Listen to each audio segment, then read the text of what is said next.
My father was an engineer from the age of 5 years old. He developed a number of machines that helped to revolutionize the mechanization of the industry. For instance, I guess the biggest one is the Darlington harvester. And Tom Darlington, an engineer by training and education, designed the machine. It's still in use today. Kind of a lawnmower type harvester for dry picking cranberries that helped replace scooping. Then in the early 60s, we went to what is now the current method of harvesting, and that's the water reel method. When my dad first introduced water harvesting in New Jersey, I was about 9 or 10 years old. I remember it vividly because it was so different.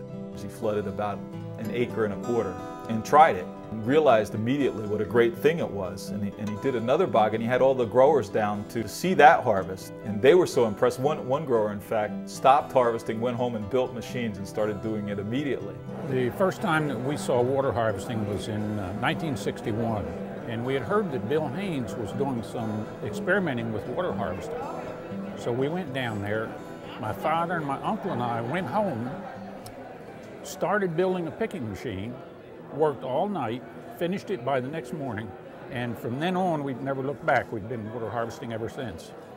New Jersey growers were the first to recognize the potential of water harvesting on a commercial scale. The success of New Jersey growers led to interest from other regions and the rapid adoption of the method throughout the industry. Actually, it's a very simple machine. All it is a reel with crossbars on it. We flood the bog, and the cranberry is very buoyant, and it wants to rise to the top. So when you move over it with these reels, the crossbar breaks the stem, and the berry pops to the top. And after we loosen them up, we take a boom, the same type that is used to corral oil after an oil spill. We stretch that across a whole bog and hook a tractor at each end of it.